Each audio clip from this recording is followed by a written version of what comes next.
Welcome back to the Stick 'em Up podcast. Brundi, we are still full in off-season mode. We're back to 2 episodes a week. It's good to be back.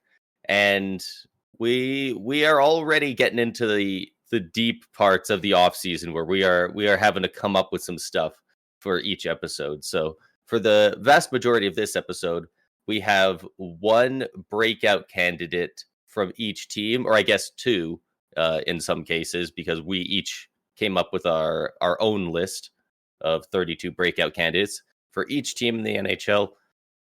I guess, do we want to just jump right into it? Do you got anything else for us, or do we want to get going with it? Nope. Yeah, that's pretty much it for what we're doing today. So I think we can just dive right in here, and we'll dive right in. We'll start off with we'll do the Pacific Division first, then the Central, then the Metro, and then the Atlantic to kind of break it up division by division. Make it a little bit easier for us. And yeah, so even when breaking it up by division, still starting with Anaheim. Yeah. Do you think that's fun for Ducks fans? They're at the front of like every list. Probably. I think so, right? It's got to be better than the Jets, right? Like the Jet. If you're a Jets fan, you want to see what people say. You click on the video and then you scroll like all the way to the end. Get bombarded with ads. Oh, get absolutely hammered. You watch the ad and then it load in, and then you skip towards the end of the video. It hits you with another ad when it buffers to that point. Tough living for Jets fans, man. Tough road. Where do we have them here? They're in the middle at least. Yeah, they're in the middle of the pack, so they don't have to wait too long. But starting with Anaheim, do you want me to go first? Go for it. I have Mason McTavish as my breakout player. A guy that has been, a mainstay as a part of this Ducks team for 3 years now. Just coming off his career high best 52 points in 76 games last season. More than anything, I just expect this Anaheim Ducks team to take a big step next season. And without, Trevor Zegras in there, either him being down the lineup or forcing other guys to be down the lineup, I expect McTavish to have a big role in the top six. And more than anything, he'll actually finally have two solid wingers with him. Multiple guys of you who you could pick from, but more ice time for McTavish, more responsibilities, and better line mates than what he's had so far in Anaheim. Despite still putting up good numbers so far, but I expect those numbers to take a big jump this upcoming season. Yeah, that's a great pick. I mean, there's at least like 5 phenomenal picks you can make with this Ducks team because they're such a young team coming out of this rebuild. I'm going with Leo Carlsson, 20 years old this past season, 45 points, 20 goals in 76 games. Like in the games, I don't watch a ton of Ducks games, but I did catch probably 5 or 6 at least parts of them throughout this year, and Leo Carlsson was the most noticeable player in at least 3 or 4 of those 5-ish games. Like he was a guy that just the way he handles the puck, it just like screams superstar. And I think he's going to be so good. I almost picked Cutter Gauthier because there were so many rumors of how bad he was at the start of the season. Like, is he a bit of a bust? Like, he doesn't look like he's fitting in Anaheim to start off the season. He ended the season with 20 goals and 44 points. So if he had a slow start, that means he had a pretty damn good stretch. So I think both those guys, I think McTavish as well, like a lot of these guys are going to take a big step. They have a couple of defensemen you could pick as well. I almost went with Dostal as well. Like his numbers are probably coming up with the team getting better and bringing in guys like Trouba. So yeah, they have a lot of good picks, but I'm going with Leo Carlsson. I like that pick. I think that's a very solid pick to go with as well. The Calgary Flames. I'll let you go first on this one. The Calgary Flames are very interesting for this because I think there's a very obvious pick. And in the interest of assuming that you're going to take that pick, I am going to go with another guy. I'm going to go with the forward, and I'm going to say Matt Coronado. I think I think Coronado has a lot of really good tools, and he was healthy last year. 24 goals, 47 points. I think he's only 22. I think next year he's going to make a jump that I think people are expecting a bit of progression. I think people are expecting maybe a 55-point year. I think he can hit 65. Like I think he can Mhm. challenge for that top point scoring as soon as next season. Yeah, I think that's definitely a possibility, especially with that nice new contract of his. You probably thought I was going to go with Zane Perek. I did. I'm assuming I did not, and I think Zane Preck's going to be a great player for the Flames, but it's solely because Yeah. you're stuck behind Mackenzie Weegar and Rasmus Anderson.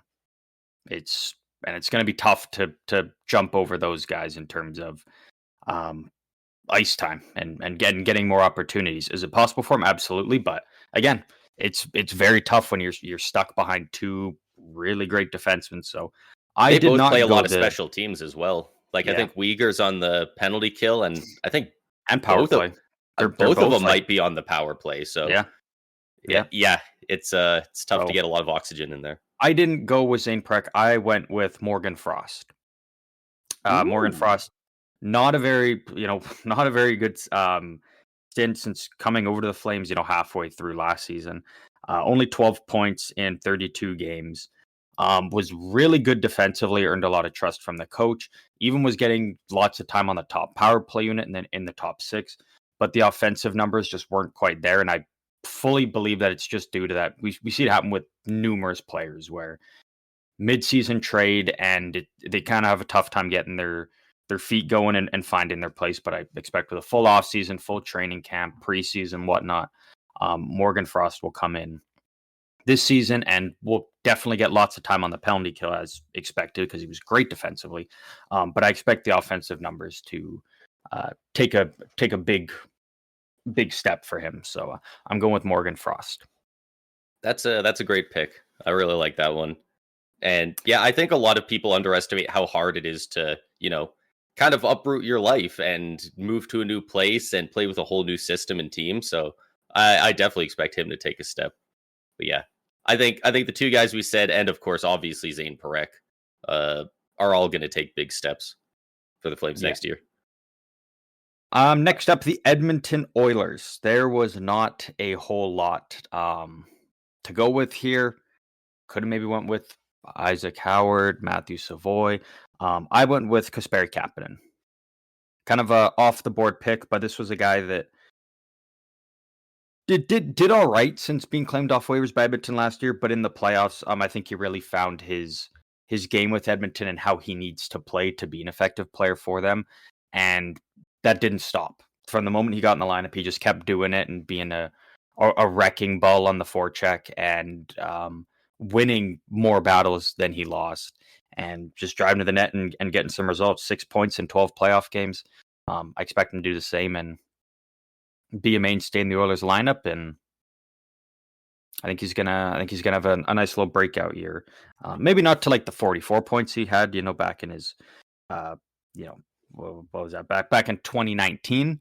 But I think definitely an improvement from the 14, the 22, the 13 he's had over the last couple of years. Yeah, no, I really like that one. Like I know a lot of people are kind of hard on him at times, but his play in the playoffs was He just found his phenomenal. game. Like he went from a healthy scratch to playing with Draisaitl for extended periods of time because Yeah, he had games where you go, fuck. I mean, after that, how do you take him off of that line? So and you're in the trust of the coach, and that goes a long way. yeah, sometimes that's more important than playing well. Yeah, Um, my pick, I'm going with Trent Frederick. Uh, he had in 57 games with the Bruins last year, 8 goals, 15 points, and then he only ended up playing one regular season game with the Oilers, having no points in that affair. So he definitely had a pretty rough go of it last season. And then obviously he got that massive contract extension.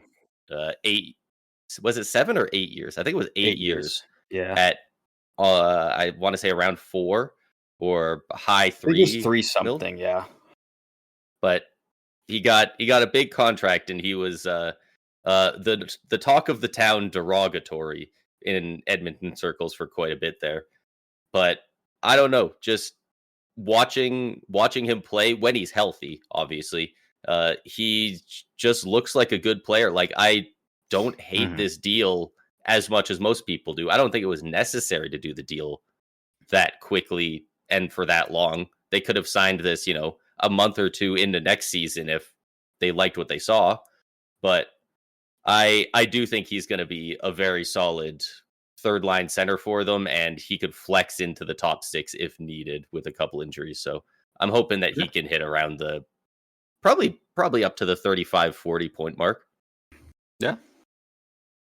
I don't hate that pick at all. I think that was the only other one I kind of looked and I was like, that's the only other one I could go with if I didn't go with Kapanen. So I'm glad you went that route.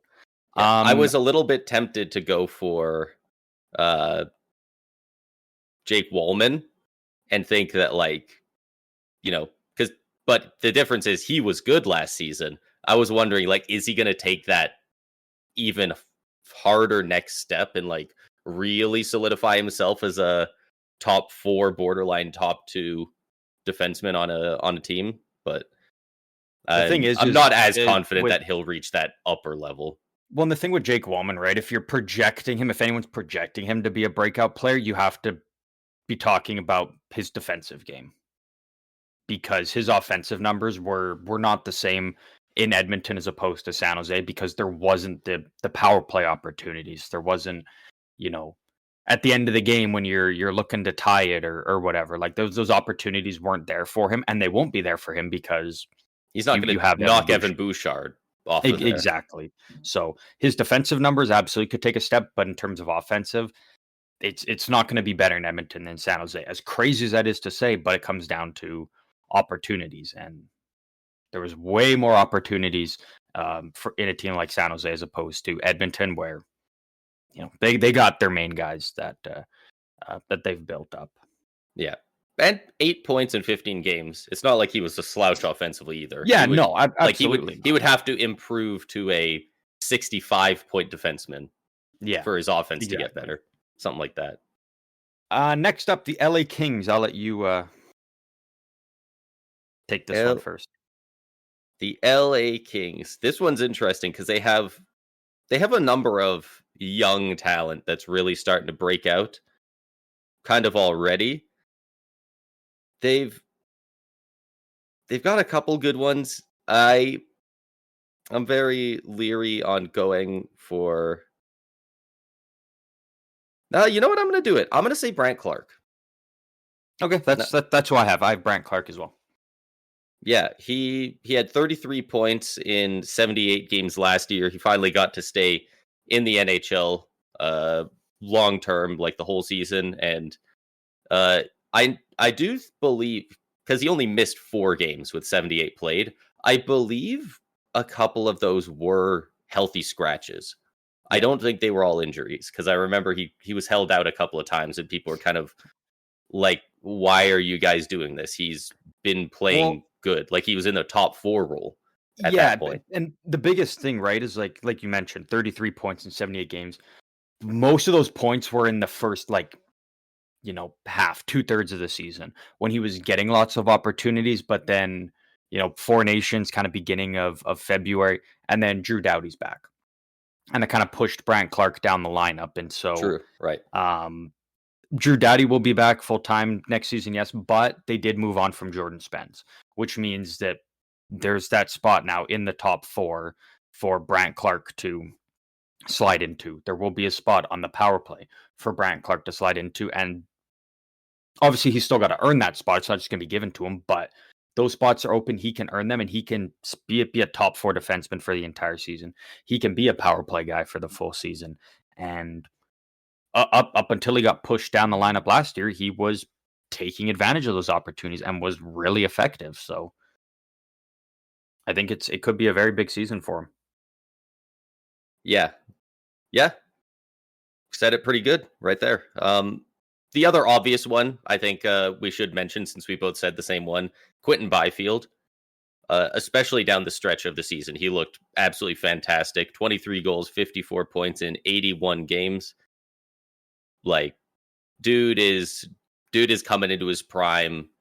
He's going to be coming into his prime right when they need it, right when Kopitar's on his way out.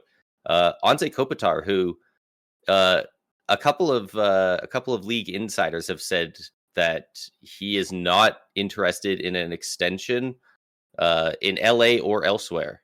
Sounds Yeah, it like sounds there's like a this could be his final very season. real chance it's his last year, which Not confirmed, but I know exactly what you're talking about. Though I have seen those reports.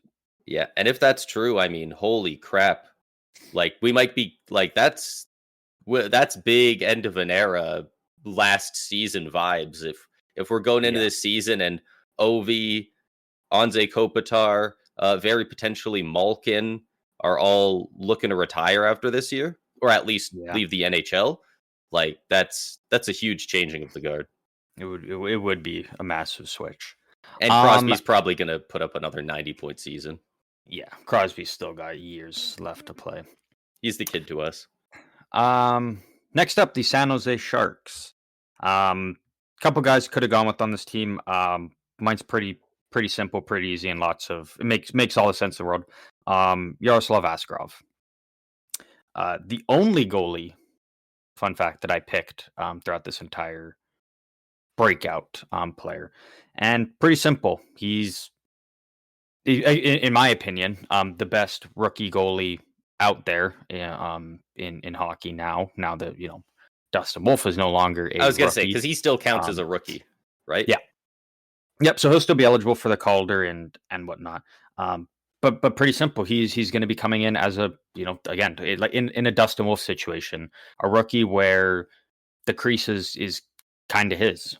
Dustin Wolf kind of was in a bit of a tandem with Vladar, but then really kind of stole the crease and ran away with it. Askarov's coming in where it's probably not going to be a tandem. It's going to be his crease, and as long as he earns the job, he's going to be the starting goalie. And didn't put up in terms of league standards, not great numbers last year, but in terms of like a goalie on a very bad Sharks team, pretty decent numbers. And the team is only getting better. It's the defense is much more improved. They've got a lot of more defensively responsible forwards in the mix there as well. So I feel like he's going to be in a much better position to succeed this year as opposed to, if they made him the starter last year and, kind of hung him out to dry. So I think Askarov's going to have a very nice season here. Yeah, that's a great pick. It basically came down between him and the guy that I did pick, and that is Will Smith. Will Smith, noted best friend of Macklin Celebrini. Last season, he was 19 years old, 74 games, 45 points, and 18 goals. Like he wasn't garnering, win the Calder talk, obviously because of playing with Celebrini and just how good it was last year, but he was basically in everybody's top 10 and knocking on the door of quite a few top fives for Calder voting last year in a very stacked class. So he, with all the talk about Celebrini kind of sucking up most of the oxygen, a lot of people, it kind of went under the radar that Will Smith is 19 years old and he was playing really good. And a lot of those goals he scored were absolute snipes. Like, yeah, he really found his game in the later portion of the season. Like really kind of struggled at the start of the year to find his footing, but once he did, he was I think it was in his final like 28 games or something, or 30 games of the season, he was just under a point per game. So it took him a bit to get going, but once he found his spot and whatnot, he really made the most of it down the stretch. So yeah, if he can carry that over, yeah, that's a great pick. yeah. It's funny how much better that looks for a player's outlook when they become better later in the season versus having a hot start and then going cold to end the season. Yeah. Like it's so easy to be low on those players and it's so easy to be high on the players who it looks like they have a natural progression where they get better. So, and obviously on top of him getting better, just another year of gelling with the team. Well, really the first off season of getting to fully gel with the team, getting better, developing since he's 19 years old. Like Yeah. There's a lot of guys that could be primed for taking a step, but for my money, Will Smith's going to see some of the most improvement. I really do like that pick. That's a very good pick there. Next up, the Seattle Kraken. Pretty simple. I went with Capo Caco. I mean, Yeah, everything worked for him since going there. Once he finally got traded from the Rangers, just signed a nice new contract extension to stick around with Seattle. And again, kind of similar thing to kind of what you mentioned with Will Smith. Now he's got a full off season with Seattle. He's fully settled in. He's going to get a full training camp preseason, and if he can even improve slightly on what he's doing with Seattle last year, sky's the limit for him this upcoming season. yeah, I think the Rangers are really going to really regret that trade. The longer it sits there. But I did not go with Capo Caco, and as much as I wanted to, I also did not go with Matty Beniers. I was very tempted to because I do think he is going to take a step this next season and silence some of the doubters that he's got hovering around now. But I went with Shane I'm a Wright. big one. I'm a big one. I'll put my hand up. I'm a big one. No, that's fair. And I mean, he's 22 at this point, and he did play all 82 games last year, but 43 points, 20 goals. It's just not, none of them, his seasons have been an improvement on his rookie year. Yeah. And you need to see him surpass those numbers at least before you start feeling confident about it. But for my money, a guy who's 2 years younger, Shane Wright, 79 games played, 19 goals, 44 points last year. People thought, people are so fast to like throw the word bust out there. Like, this guy finished this year and he's 20 years old, and it feels like people have been calling him a bust for a couple seasons now, just because he fell from being the consensus number one pick in his draft year. But Yeah. like, he took a good step last season, and I think this next season he's going to explode offensively. I think he's going to hit at least 60, probably 65 points. There's a good chance he's the leading scorer on the team at that point. It's probably him, Beniers, or Jared McCann. But yeah, I think Shane Wright's going to have the biggest improvement. I like that pick. I almost went with Shane Wright. It was between him and Kako, so it's good to know we're on that same wavelength. Next up, the Vancouver Canucks. Who you got here? The Vancouver Canucks. Oh man, this team is so weird to try and judge. They dodge my expectations almost every season. For so long, I was like, they're gonna be good. They were bad. They're gonna be good. They're bad. They're gonna be good. They're bad. Okay, fine. I guess they're bad. Oh, we made the playoffs and we're like top of the Pacific. Like, this team seems impossible to figure out what's going on. Oh, as far as who's gonna improve, like, they're kind of looking to have a down year, so I don't know who's supposed to get better. I mean, I guess it's not much of a breakout pick, but I'm gonna go with Thatcher Demko.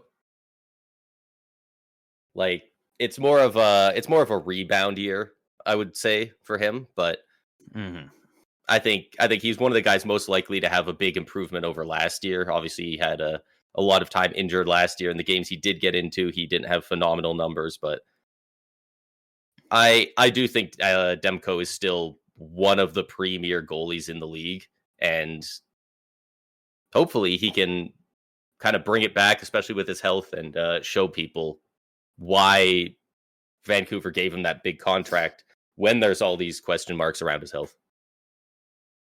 Yeah, you know what? I mean, yeah, that's not a bad pick at all. And I think if he can stay healthy, it's definitely a possibility for sure. I went with Jonathan Lekkerimäki, a 21-year-old rookie, only played 24 games last year, putting up only 6 points. But in the AHL, he did play 36 games, 28 points, 19 goals as well in those 36 games. He's a guy who I think is easily going to make Vancouver's opening lineup. And more than anything, I think they're desperate for scoring wingers. They would have been more so if Brock Besser didn't come back, but thankfully Besser did come back. But you Also look brought in outside of that, Evander and Kane. Evander Kane may be good for 20 goals now on this Canucks team. Jake DeBrusk, kind of similar thing. So outside of Besser, they're really going to need a winger that can, put up some goals. And I think Lekkerimäki is definitely going to be in a position where he's going to have a lot of opportunities and a lot of, have every possible opportunity to, produce much better than the 6 points in 24 games this past season. I like that pick. That's a good one. Just to do a little due diligence for Thatcher Demko, he had 23 games played last season, so injured and also sharing the net because Lankinen really stepped up big last season. In those 23 games, he had an 889, which I know the Canucks didn't do that well last year, but they also didn't do that bad. Like to have numbers down there, like that could be forgiven if you're on a San Jose or a Chicago, but yeah, 889 is pretty rough, especially for a guy who, including that, is a career 910. So yeah. Last up here we have the Vegas Golden Knights. In a team that's pretty much gonna be running back most of the same guys. Obviously, you do have Mitch Marner in there. I went with Caden Korczak, and this is a guy who I didn't really have the best numbers last year. I'll pull him up here. I think it was like just 10 assists last season and no yes, goals. you're correct. More than anything, this is a guy that I think has shown flashes of what he can do, but has never really gotten the opportunity. And he's going to get a lot of that now with Alex Pietrangelo probably not playing the entirety of the season for what it sounds like. I know you look at a guy like, and again, he's not, Korczak's not on the same level as a guy like Brandt Clark, but looking at what Brandt Clark did in the opportunity when Drew Doughty was down, for Korczak to have that for the entire season, because it really doesn't sound like Pietrangelo is coming back at all this season. Maybe never comes back. We don't know for sure. Yeah. But there's going to be a lot of opportunities for him here. So, and on this Vegas team, I mean, he's going to have the players around him to make it work. Yeah. Yeah, you know what? I didn't even really think about how Pietrangelo is going to be out. Like that's a great pick for that reason. There's a couple guys I kind of looked at, but like, I kind of thought about Dorofeyev. He kind of came out of nowhere and had a great year, but is he better than a 52-point guy, 35 goals? Like he already had a pretty damn good season, He was already not had his breakout year last year. Yeah, like it's kind of tough. I'm gonna go with Nicholas Hague, assuming he's still on the team. I'm pretty sure, right? He was traded. Was he traded? Okay, I looked around. I couldn't find anything. I thought it'd be more obvious. He was one that went to Nashville. He did go to Nashville? Damn. Yeah. That could be your Nashville pick, though. Oh, it might have to be. I did see another, I saw a YouTuber who did a similar video a couple months ago or a month ago or something like that, where he went over who their picks are. And for Nashville, his pick was Nick Perbix. And I'm excited to see if he's right or wrong on that. But yeah, for this Vegas team, like they don't have a lot of young guys. They've notoriously basically never used a draft pick. I don't really think Alexander Holtz is going to. Korczak was the only option for me, really. It's a great one. Why I went with him more than anything. There was just no other real. Yeah, there's not a lot of other great picks. You know what? I'll go with Adin Hill. It's not exactly a breakout year, but he, especially in the playoffs, didn't really perform huge for them. I mean, not a lot of guys did, but I think a lot of people are really looking at him like, oh, okay. Like he had his good playoff run. He was a flash in the pan, but like he's a starter and that's about it. Mm-hmm. But I think he wants to prove that he's going to be that guy for Vegas for a long time.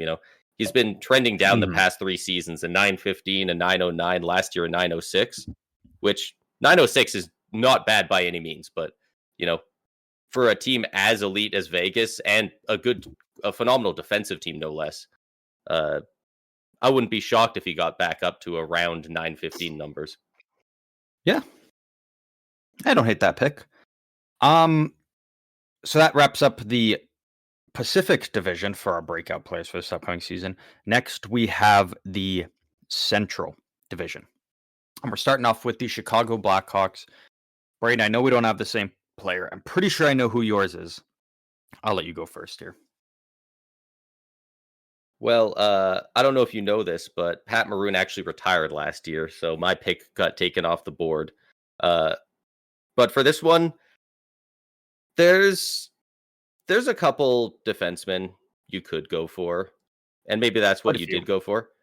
I'm going Connor Bedard though. Hey, me too. I I did go with Bedard. Oh, you did go with Bedard. I Uh, did, yeah.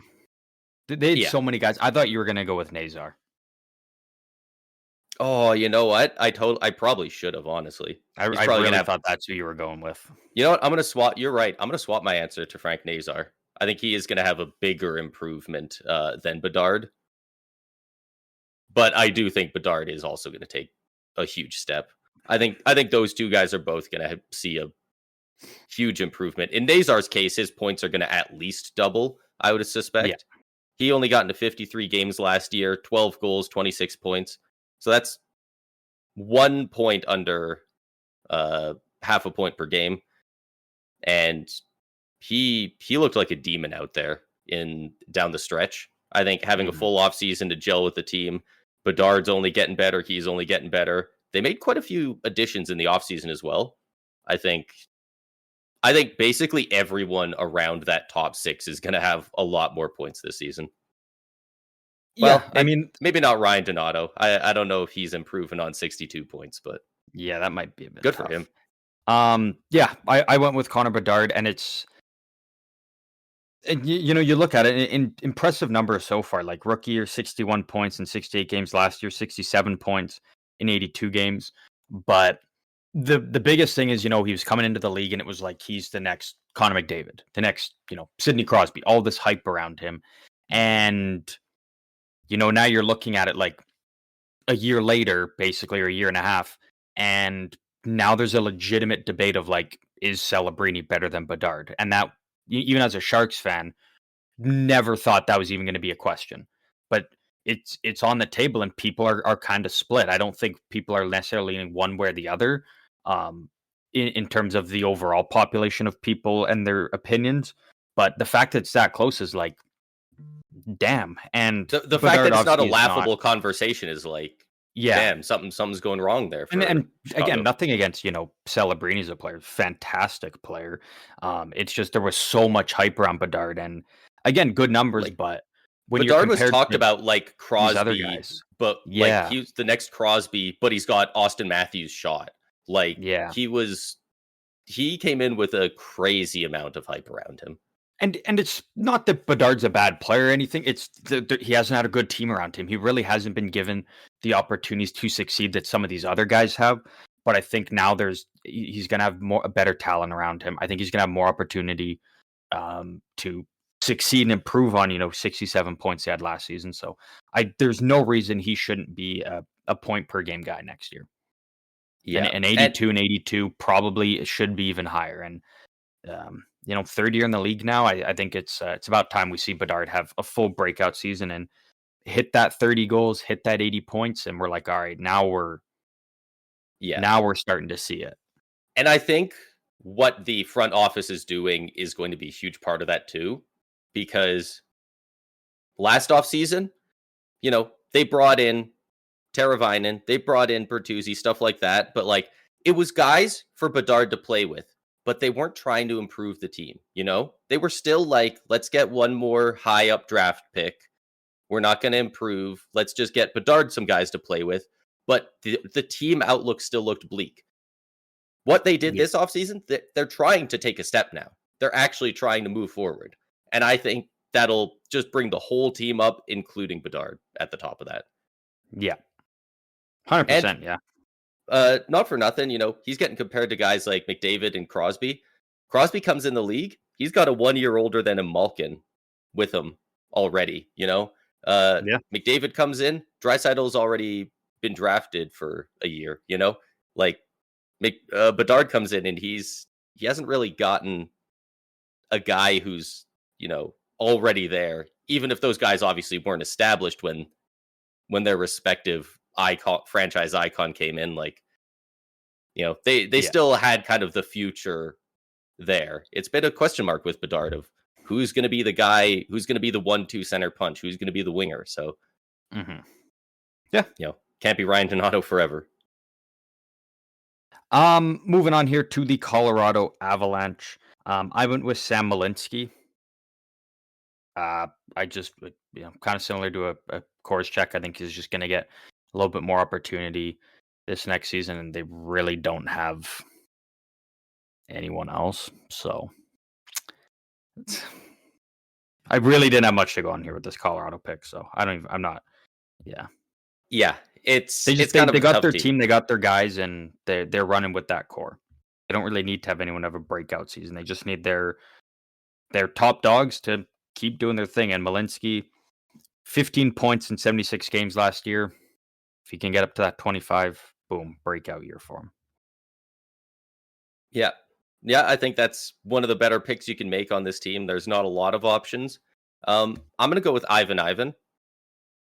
He's 22 years old, got into 40 games last year, 5 goals and 8 points. He had flashes of absolute brilliance last year, but not being able to stay in the lineup and those moments being few and far in between kind of kept him out of the lineup. But I think he's going to get into more games this next season, and I think he's got a decent chance at making a solid improvement to, right now he's at about a point every 4th game this past season. I think he's going to up that to around, maybe every 3rd game, 0.33 points per game as a depth guy. Mm-hmm.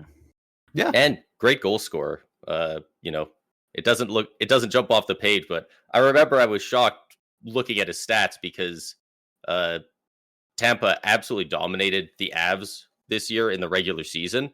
But I do remember one game where he just scored like back-to-back goals in like a minute and a half, and both were absolute piss missiles. And I was like, who the fuck is...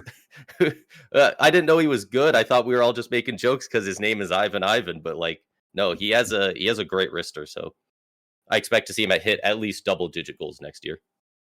Yeah, and Colorado with that talent, it's easily possible for him. Next up, the Dallas Stars. Who you got for the Dallas Stars? The Stars are interesting because I think a lot of it's weird because they're already a great team, but I do think you could pick or at least make an argument for a lot of their top guys. Like, most of their top forwards we know have another gear to them. So any of them would make sense. I'm trying not to pick them because I don't know if I don't think anyone else is going to improve on it though. Yeah. I feel like there's a good chance we have the same pick here, but I'm going to go Thomas Harley. 50 points in 78 games, 16 of them goals. He's already got fantastic numbers there, but I think there's another gear. I think over the next full season, I think he plays better defense, more physical, and he still hits 60 to 65 points. 65 is pretty hard of a reach, but damn, man, his stock has been nothing but climbing. Yeah, he really started to see flashes of it once Heiskanen went down, and he got those opportunities even in the playoffs. With Heiskanen back, Harley was getting the looks on the top power play unit. And now with a full season of Mikko Rantanen and what we know he's capable of, do you think he stays? It's only going to mean more points for. Do you think he stays like number 1D, the guy who's getting most time on ice next season? That's going to be Heiskanen for sure. It's still going to be Heiskanen. It's so tough to say. Do you think he stays on that top power play though? It's so because tough to say with the new coach. Heiskanen's always been a phenomenal two-way player, but he's never been that power play quarterback that the Eric Carlson, the Victor Hedman, I that mean, 2 guy years who ago, can, he had 73 points. like, don't get me wrong, he's good at it, but that's never been the strong point of his game. Mhm. That's one of the strong points of Harley's game. He can really Yeah. dish it out like that. I I think and Harley's got as good of a to keep his chance ice time for it. down a bit on Heiskanen, you can run him a bit more at even strength. I could see it happening if they want to I keep Harley around long term. I think it's If not, possible. you probably don't. But The player I went with for Dallas, I went with Maverick Bork. yeah, Um, only well, actually, I say only, but did play 73 games last year. Um, put up 25 points. Kind of lost his spot in the playoffs, only playing 3 games for the Dallas Stars. Um, and again, he looked like a guy who's probably going to get offer sheeted, and Dallas was going to lose him this offseason. And he comes back on a really cheap 1 year deal to kind of prove that he can be on this team, and he wants to to be a member of the Dallas Stars and stick around long term. So, and again, he's only going to move up in the lineup now with some of their older guys maybe taking a step back. You lose Granlund, which opens up a spot up there, and again, a guy that can put up 25 points in 73 games with very limited ice time. Getting more chance and to play with some of their better players in the top 9, potentially even top 6. He could definitely do some damage next year, and I fully expect that to be the case. yeah, that's a great pick. It was kind of between those two for me, but it seems crazy to pick Harley because he already had such a good year last year, but I think he got more to Yeah. give. Man, Um, how does a good team like Dallas still have like great young players that are still coming up and getting better, they're and so just many great of at them at that. drafting. It's just all you gotta do. You just gotta be good at drafting, and they're probably the best in the league when it comes to it. It's hard to argue. Next up, we have the Minnesota Wild. Mine's pretty short, simple, sweet. Zeev Boyum only played 4 playoff games last year since coming over from Denver. Only 1 assist, but again, he's going to come in, and with guys like Kaprizov, Boldy, Rossi, assuming he's still there, they've got a lot of good talent up front. I expect Boyum to probably be on that top power play unit, given just how smart he is offensively, and the skill is obviously everyone can see clear as day. So, again, kind of coming over, was thrown right into the fire of, hey, you're here, playoff games in Vegas. Like that's a lot for a player to be thrown into, especially at the young age of 19. And we saw those struggles, but coming in full off season, ready to go, knowing he's on the team, and uh, you know all that. I think it's going to be a little bit of an easier transition to just start off with the regular season, and again, he's going to have every opportunity with the talent Minnesota has to have a really, really strong season. Yeah, and I'm going with the exact same pick. ZBU he's looking to be unreal. He's coming into a great situation in Minnesota as well. Like they already have several great defensemen. Jared Spurgeon is 35, but he's still pretty damn good. Brock Faber, obviously, but you know, kind of similarly, like we were just saying before with Dallas, like they've got a lot of great defensemen, but they don't have a number one bona fide power play guy. Like they got guys that can make it work, but there's a clear path where Zeev can get in there and become a mainstay on that power play for 15 years if he wants to. Yeah, yeah, that's exactly it right there. Next up, we have the Nashville Predators. Who's your breakout player for the Nashville Predators? Oh, this one's so tough because they, for the vast majority, are a bunch of old men, and it's hard to bet on all these guys having improvement. Like just sorting by their top point producers, the ages 30, 34, 34, 33, 34, 30. Like it's pretty rough. But there's not a lot of guys in their mid 20s either. The rest of the team, there is a lot of young guys. And I feel like there's a good chance we have the same guy here. Just Uh, pick Perbix. I'm going Luke Evangelista. Oh, 32 points, 10 goals in 68 games last year. He's only 22 years old. I think I think you're gonna have to prime off the top 6 this next season, and as soon as he is a mainstay in that top 6, hopefully getting some power play time. I believe he was on their penalty kill last year already. Uh, I think he's really gonna start burying the puck more. yeah, he's got a very good chance at a good season here. I went with the Nanaimo, BC boy. I went with Matthew Wood. Um, Big boy already, 6'5" at 20 years old. Only got into 6 games last year since coming over from University of Minnesota, where he transferred to for the last season, where I think he really started to find his game and um, the way he needs to play to be an effective player and using his size properly. And he only got into 6 games with Nashville to end the season, only had 1 assist. But again, I think having the ability to have this young guy at only 20 years old and already be just a big body and really starting to find his game, I think there's a great spot in Nashville for him to um, play with some good veterans because, again, they have so many. So take your pick at whatever one of them he'll be with. And I think it sets him up to have a really good season full time now that he's officially a full time NHLer for them. So I'm Yeah, going with Matthew Wood. yeah, that's a good one as well. Another guy that I'm just gonna throw his name out there, Zachary Leroux.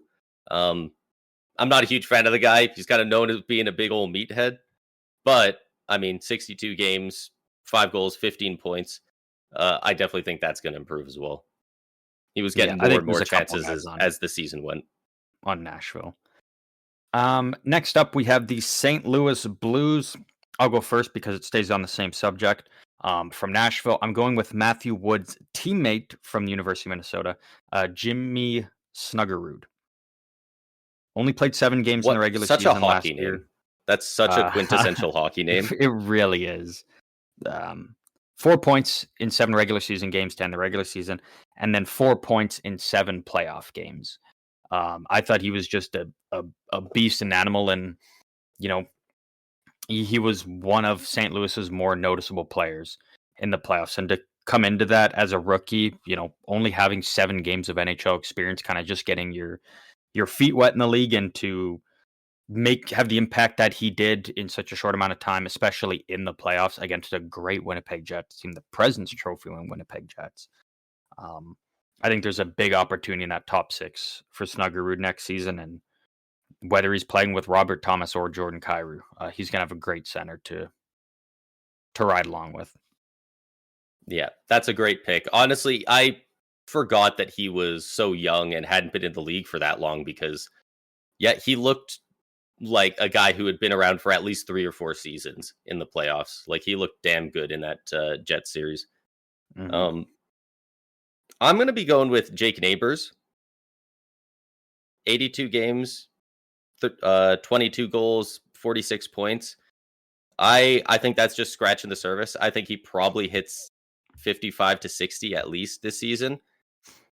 He's had a bit of a tough time getting as much ice time as he'd like because they've got a lot of just really good top end forwards on the Blues there that it's hard to get past. Like he was 6th on the team in scoring, but every single guy above him was a forward. It's hard to demote too many of those guys, but I think he's gonna make himself undeniable and get consistent top 6 time and probably on that top power play as well. I think he's got one of the best shots on that team.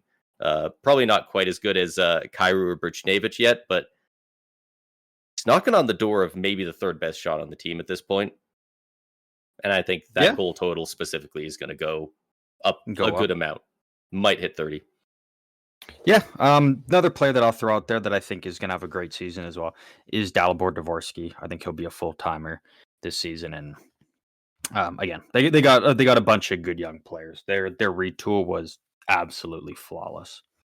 Yeah, I really like what they did with their retool. They're one of the teams that I think about when people are like, okay, this team's not a top contender anymore. They need to trade everyone and they have to do a full rebuild. It's like you don't have to tear it down to the studs every time. If you've got the right, the right scouts for one thing, but the right Yeah. pieces, you can definitely turn it around quicker than that.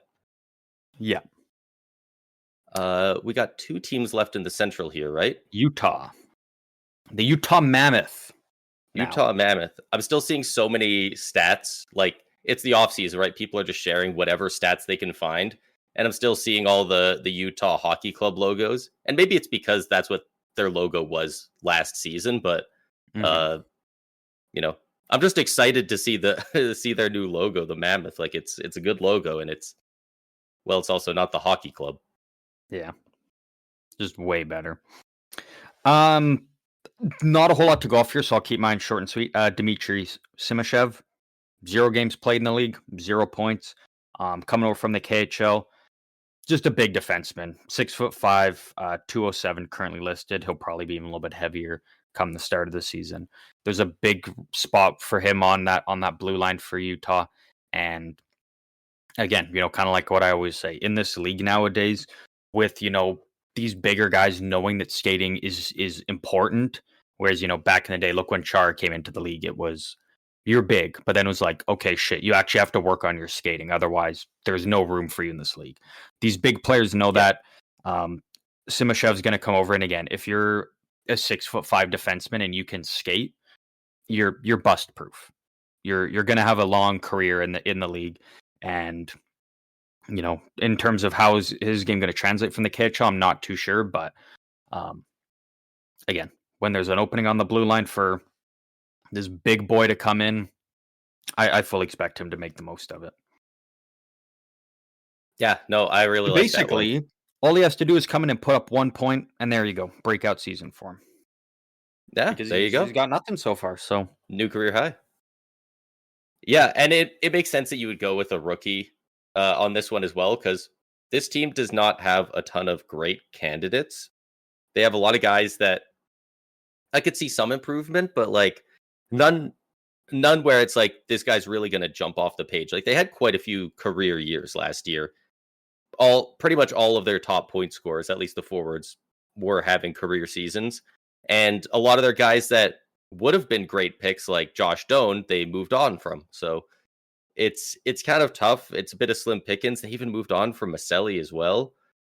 one thing I'm I'll gonna say go. with Utah quickly before you throw yours out, this Sure. is really weird. I was just going through the roster on the score, and Michael Carconi, who played last year as a member of the Utah Hockey Club, every other player, it's got their name, the Utah Mammoth logo, the blue background, and Carconi, it's got a green background with the Arizona Coyotes logo.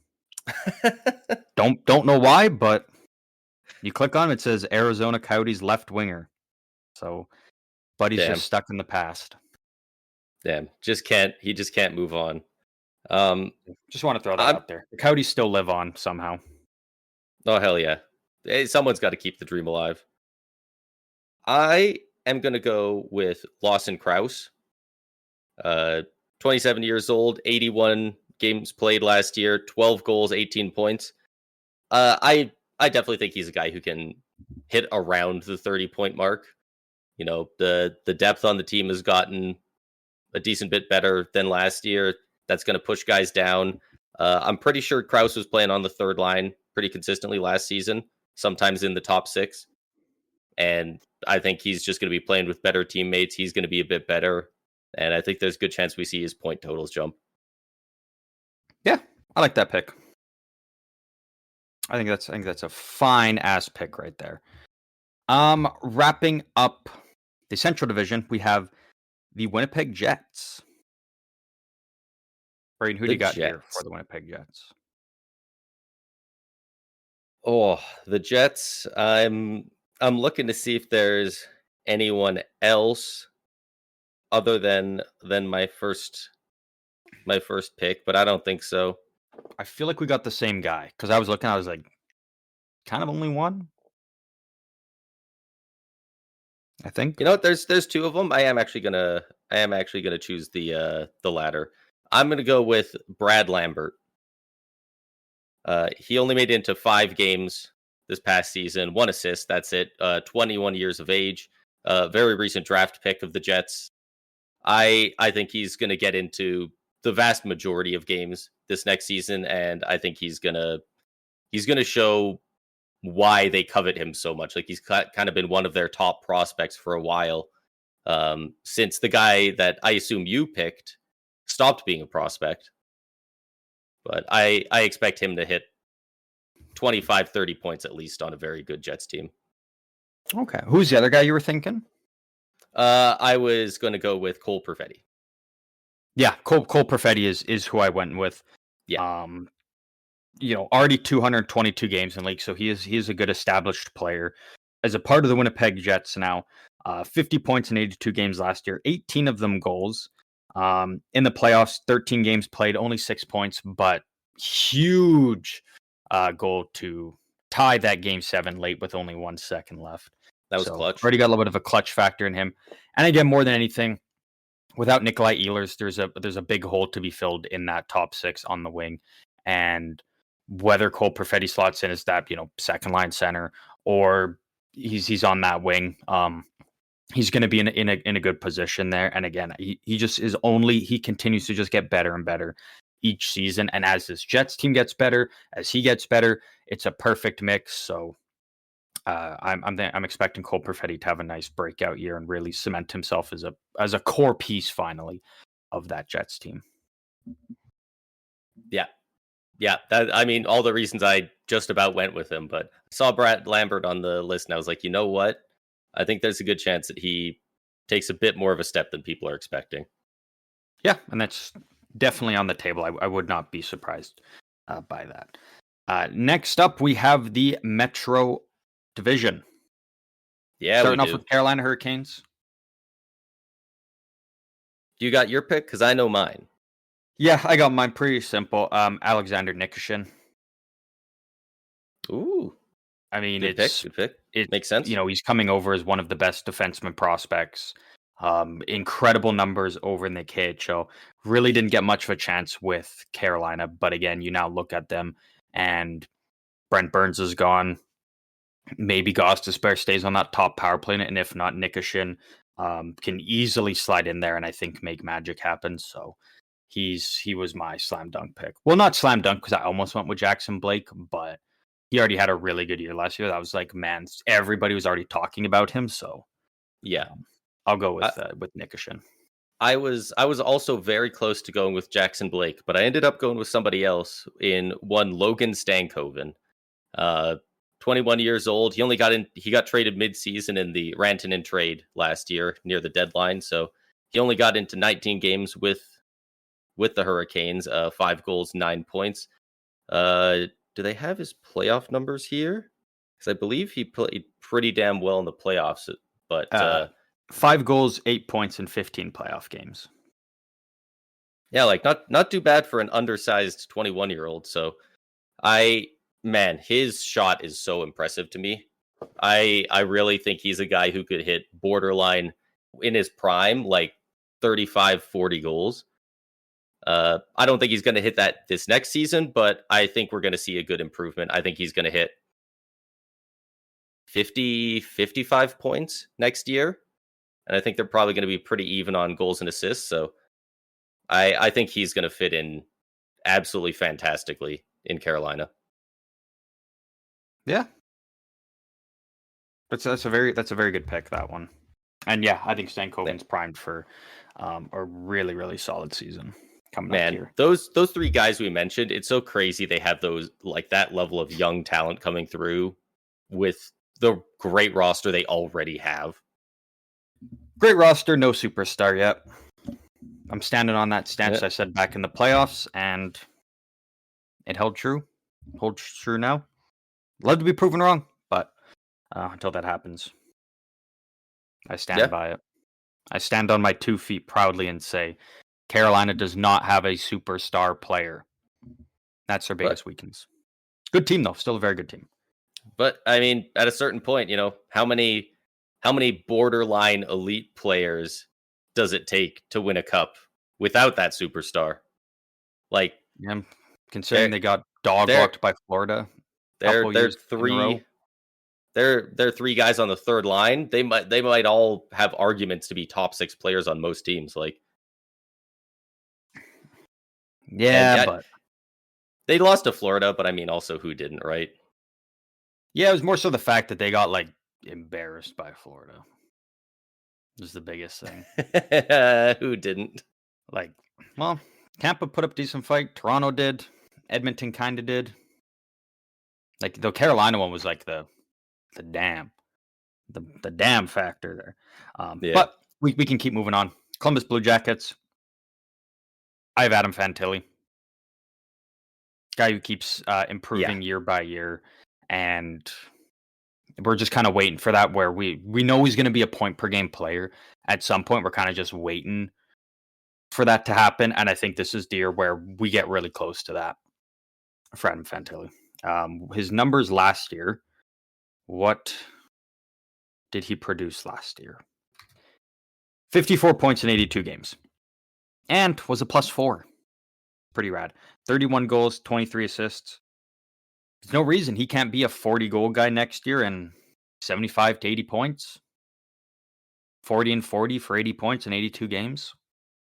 I don't think that's out of the question for a guy like Fantilli. No, absolutely not. And he was going to be my pick. I was thinking very hard about him. I was also considering Kent Johnson. But both of those guys, I do think, are going to see improvements, especially for games played for Kent Johnson. But I actually decided to go with a goalie here because I'm going to go with Jet Greaves. A plus tier name, by the way. Jet Greaves, he only made it into 11 games this past season. And I think that's kind of the biggest area where we're going to see the improvement. I think he's going to be, at worst, I think he's going to be in a tandem with Merzlikins this next year. If not, just outright steal the net.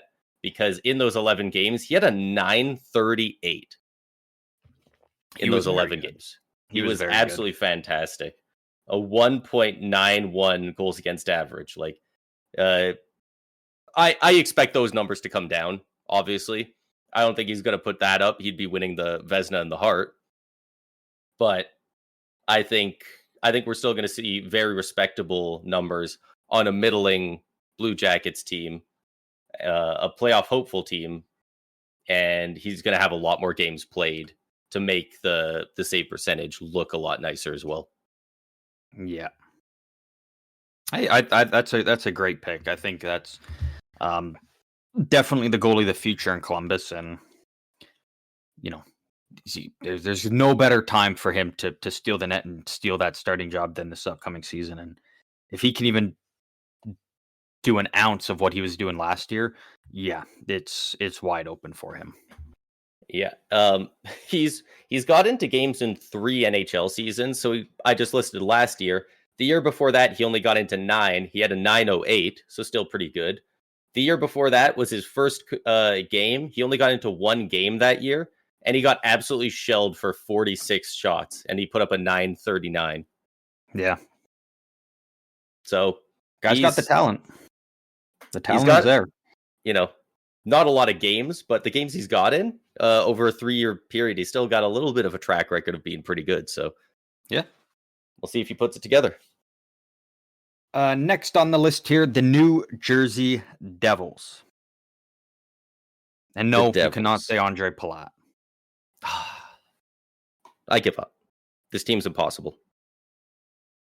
A lot of good options to go with here for the Devils.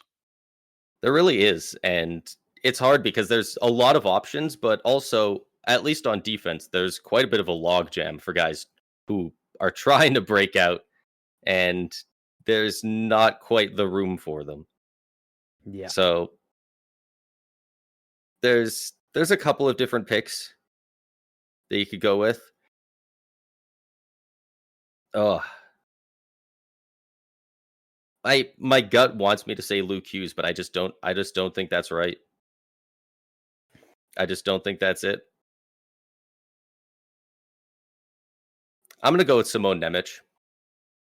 That's who I went. I was debating between him and Luke Hughes, and I picked Nemec, but I kind of put an asterisk beside it because like if he actually plays, if he finally gets an opportunity to be a regular in the lineup for New Jersey. Just he was a second overall pick. He looks so good. Like, how long can you tell that guy, sorry, we've got other guys that we like on our third pair? Like, Yeah. Well, the reason I went with Nemec is because it comes down to New Jersey. For them, it's you either play him as a full timer this year in the NHL or you have to trade him because pretty there's no much, way yeah. he's just going to be the good soldier and be like, all right, I'll go back to the AHL for another full year and maybe next year I'll get a chance. Like it's you either play him or you're going to have to move him. So that's ultimately why I went with Nemec because I was like, Yeah. they're going to give in and be like, all right, we'll play you. We don't want to, have to trade you away. So Yeah. And if they do trade him, he'll probably break out wherever he goes. yeah. Because whoever trades for him, you like to think he's not going to go there, and then they send him to the AHL as well. Yeah, exactly. Uh, you know, just has all the tools to succeed and just hasn't been given the opportunity full time. But when he gets the opportunity, he stands out. You see the skill, you see the compete from him. It's really just he just doesn't get the playing time. Yep. Yeah. Not Not not a much ton to more to say. say Like on it. everybody knows how good he is. It's just New Jersey doesn't play him. And we're hoping that changes. And like, yeah, like you need him to kind of force his way into the lineup, I guess. Sure, but some of these guys that are getting more games than him, like you even if it sucks for that guy and that guy should be playing, sometimes you just bite the bullet for that second overall pick.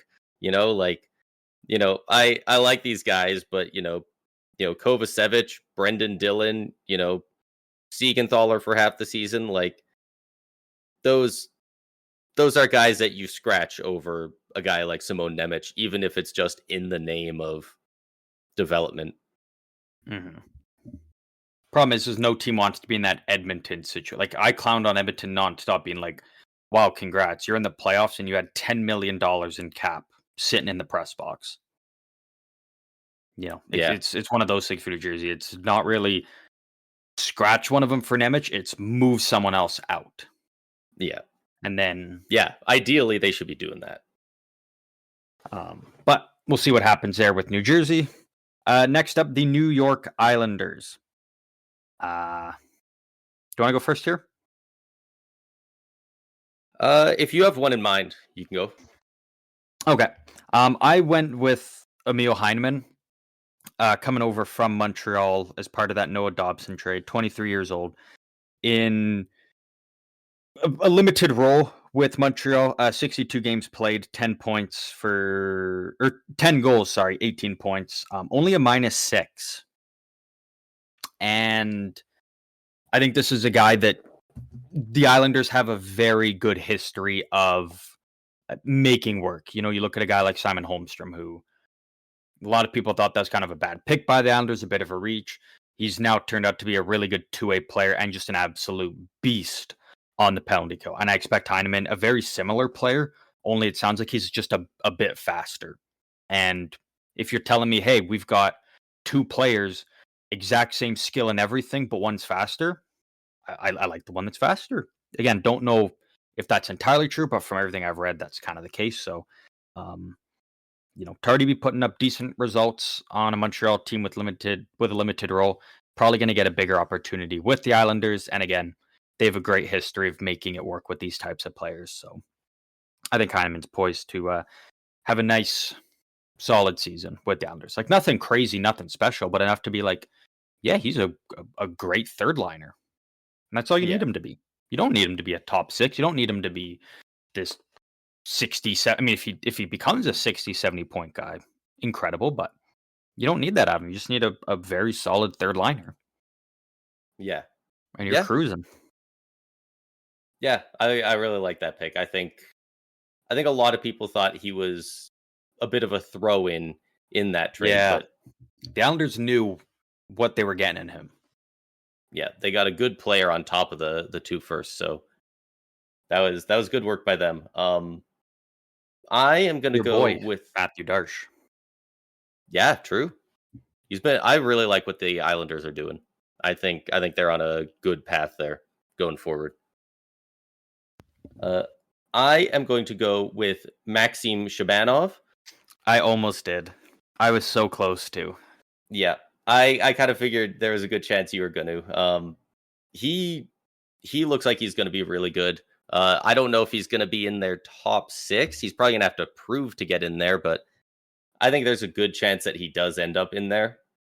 And he's coming over from the KHL, correct? Yeah. Where he put up 67 points in 65 games last year at only 5'8", 156 pounds. Yeah, like I definitely expect there's a very good chance that the Islanders were like, hey, in the offseason here, maybe bulk up a bit and get a bit bigger, just because you know that the NHL loves to do that. Um, you can't eat to gain height, but you can definitely get bigger and stronger. So I expect him to put on probably at least 10 pounds in the offseason, and then just he's got that bit of a stoutness to his arsenal then if he adds on that, because he's already scoring at a point per game in a professional league. And Yeah. yeah, him coming in, I think he's going to play pretty damn well for them. And I think I think the Islanders rather are going to extend him partway through the season or near the end of the season, because he Yeah. has a very strange 1-year ELC because of his situation. Yeah, and you look at it, he's he's the really small Russian. But last season they brought over the big Russian in Siplikov, and he loved it there. He re-signed to stick around there.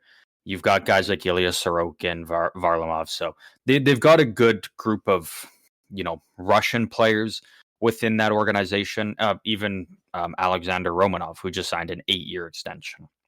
They've got Yeah. a good group of Russian players that are going to bring him in, show him the ropes around the league and make him feel comfortable. And he's got a good group there to be around. So I think I think it's like again, I said it back in February. I said like this was the perfect team for him to go to. And we'll see how it works now. Though again, everything can sound good and whatnot, but it comes down to the on ice production, and the skills are definitely there. It's just can it translate over, to the biggest stage, to the NHL, and we'll have to wait and see on that. But I love that pick. Yeah. Did Siplikov extend or re-sign with the Islanders? Yeah. From what I'm seeing here, it just shows him as an RFA at the moment. Oh, he's still what on. Oh, so they've only qualified him still. Oh, right, because he's going to arbitration. For some reason, I thought Right. they avoided arbitration. Okay, Okay, so that's what that is. he's not currently signed, but he I was will very be at some confused point. because it says RFA and then you hover over it and it says 3 by 4.59 mil. So I guess that's his arbitration number, or Yeah. So okay, so he's probably not currently probably a signed, but guess of what it is. will But be signed soon. yeah, very rarely do we see arbitration lead to the guy not ending up with the team Yeah. once it's this far along. Next on the list here, the New York Rangers. I'll actually go first because it's still kind of similar to my Islander pick. I picked a guy that came over in a big trade for the Islanders, and I'm doing the same here. I'm going with Scott Morrow, who came over in the Keandre Miller trade. 6'2", 210-pound right shot defenseman. Right shot is very important. Last year was kind of his first full year playing pro. Spent the majority of it in the AHL. 39 points in 52 games with the Chicago Wolves. And then since coming up to the Canes, he had 6 points in 14 games. And again, that's behind guys like Gostisbehere, Slavin, Burns, all these other guys. So in a limited role to, 6 points in 14 games. He's almost half a point per game. He's going to go to the Rangers where there's so much room for him on the blue line now on the right side behind Adam Fox. So I think there's definitely a spot on the second power play unit for him. And he's going to have a great, partner alongside him on the blue line. And some defensemen just seem to do quite well with the Rangers. Yeah. Yeah, they really It do, just and seems to it's always work almost. Not all the time, but more often than not, yeah. it seems to work quite well. I I still cannot believe that they got Morrow in that Keandre Miller trade on top of the rest of that trade. Like, was it 2 firsts or was it like a first and a couple other picks A first and a second, I believe. and Morrow? A first and a second, both in 2026. Yeah, So when first of all, so stacked draft class. so many More than other teams anything. are moving out freaking like 2028 draft picks. Mhm. Like, Yeah, yeah, like that's so 2026 draft is already stacked. So if you use those picks, you're probably getting really good players late in the first round and late in the second round. Or if the Rangers are looking to make a push, those picks hold a lot of value. So yeah. you can and they have their own first because they elected to send their first to Pittsburgh this past year. So they're sitting there with 2 firsts, 2 seconds, and you've got a great guy like Scott Morrow coming onto your blue line. It's not bad. Not bad for the Rangers, surprisingly. We don't say that very often around these parts. Yeah, not lately. I ooh, I I'm not seeing a ton that jump out at me as gonna have a better year, which is kind of brutal because this is one of the more down years that they've had in recent memory for the Rangers. But it's down between two guys. I'm gonna go with Will Borgen. I You're a don't big Will know. Borgen guy, I like and him. good for I you. like his game. Good for you. Someone's got Uh, to be. he's a defensive defenseman. He doesn't put up huge points. 13 points, 4 of them goals in 51 games this past season. I expect he's going to get into a lot more games if he can stay healthy and everything. And I think his points per game might improve a little bit, but I think it's just him getting a lot more ice time is going to be the big thing for him, and just staying sound defensively. I almost went with Will Cooley as well because he looks really good. All 82 games, he had 20 goals for 45 points. I don't know how high his point totals will get.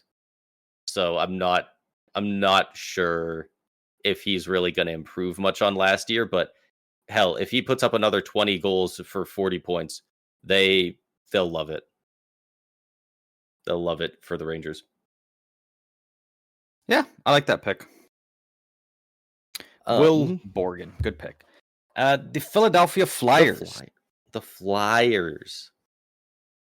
There's a couple that you could do for the Flyers. They have quite a couple. Do you have someone in mind? Do you want to go? Do you want me to go?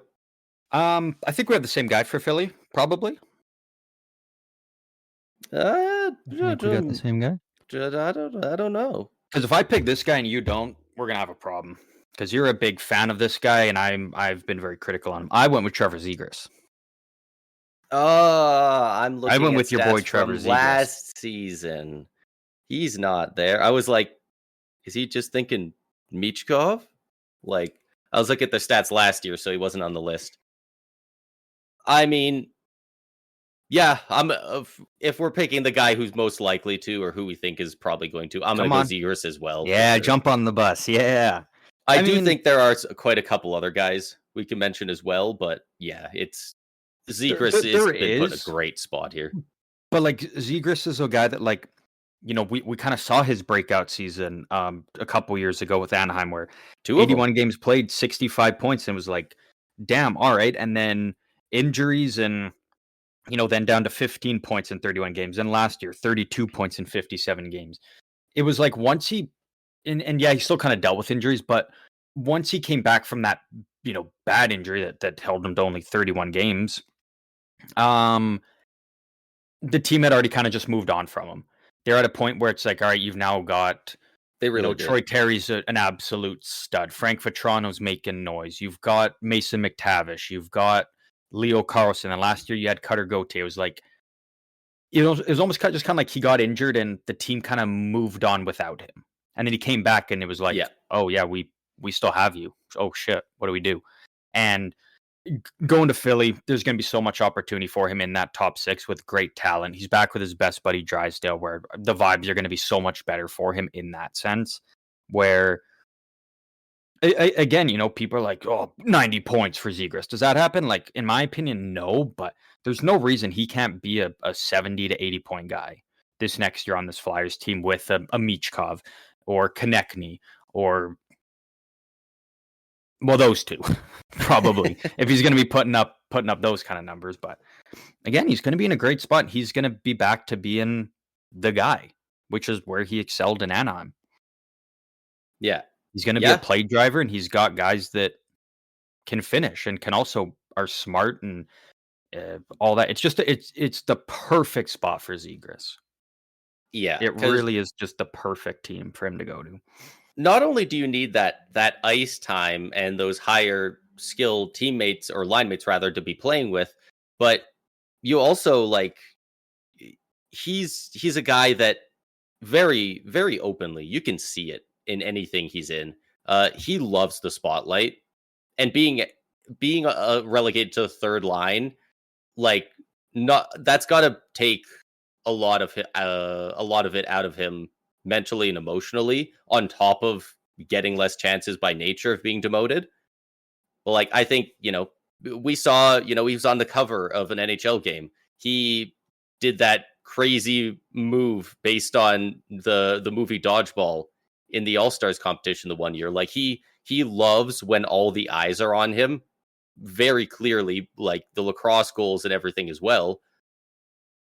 And they just, like, it seems like they actively didn't want that in Anaheim. Yeah, they just kind of moved on from him. So I definitely think he's going to get on and off the ice a lot more of what he's looking for in Philly. So I definitely think he's there's a lot of guys you could pick here, but he is the right pick here. Like, yeah, I think Michkov's going to take a step.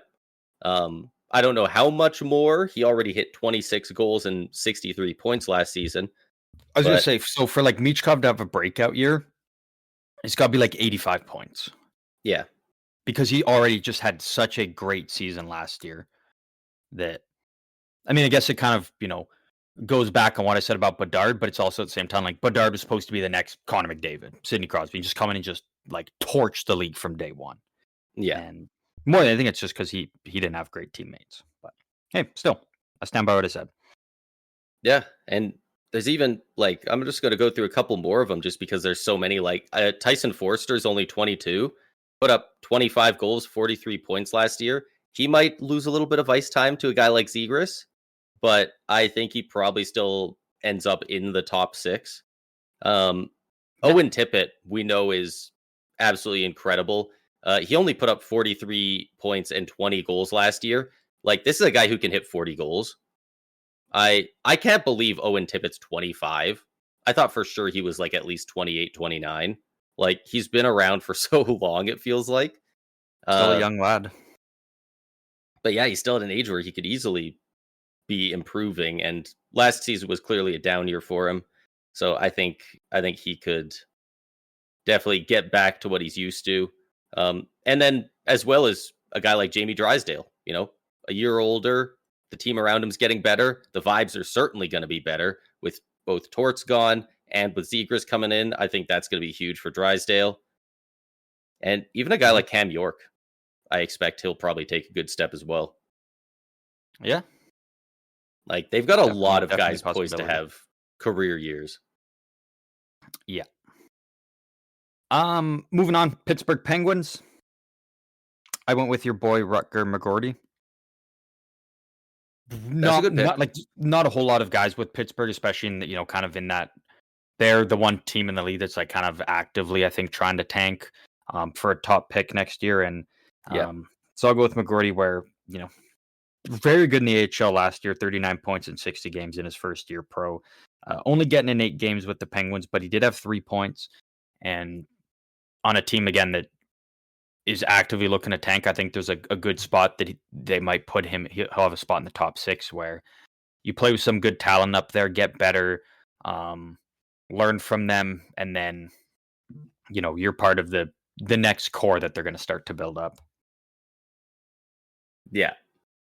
Yeah, I think he's one of the only real picks. It feels like, like you said, yeah, this is one of the only teams. The only team we've outwardly heard is not trying to take a step forward, because very few teams actively say they're going to tank, right? But uh, they're the only team that didn't come out and say we want to get better next year. So doing stuff like that and trading for Matthew Dumba, you can read the writing on the walls there. Um, Yeah. I kind of go want to go with a guy like Philip Tomasino. I think there's a very good chance he breaks out huge, but I'm going to go for a guy who spent the majority of last season in the minors, and he ended up winning in the minors with the Abbotsford Canucks. I'm going Artur Silovs. Oh, yeah. I don't think that no disrespect to Joel Blomqvist, but I don't think he's stapled to that backup spot, and I think Seelovs ends up taking it from him, and I think he gets into 20, 25 games, and I think he puts up probably middling numbers, but As good he as you can on this Pittsburgh finally team. gets a promotion to the NHL, and also, yeah, by being on one of the bottom teams, uh, Yeah. every number has to be taken with a grain of salt, unless Yeah. you're Crosby, because then you just have good numbers. Yeah. And to wrap up the Metro Division, the Washington Capitals. Um, you with San Jose, you said Will Smith. I'm going with one of his best buddies here in Ryan Leonard. Uh, I mean, there's really not much to say. This is a guy that he's going to be one of, if not the best power forwards in the league in a couple of years.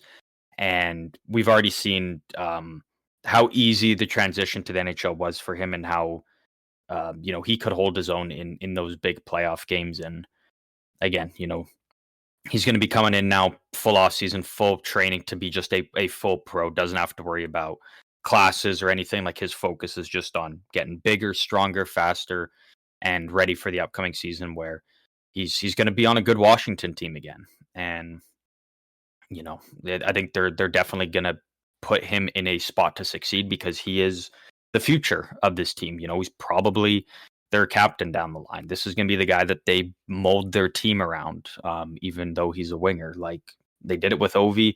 I think Ryan Leonard's kind of the next guy that they're going to build this team around moving forward. And they're going to want him in a spot to succeed. And they're going to do everything they can to make sure that that happens next year. Yeah, there's a couple of good picks on this team, but yeah, it's got to be Ryan Leonard.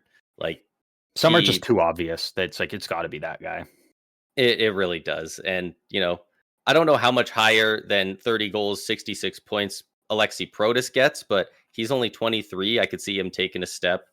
And you said, yeah, Leonard trying to come in and be one of the next premier power forwards in the league. My God, is there a better spot to go to do that? Right. Like Ovechkin's one of the all-time leaders in hits since it began being tracked, on top of being the leading goal scorer ever since it's always been tracked. Protas has been great. He's freaking huge as well. And after those two guys, a guy named Tom Wilson, who is notably one of the best power forwards, if not the, for a couple of years, and in his prime.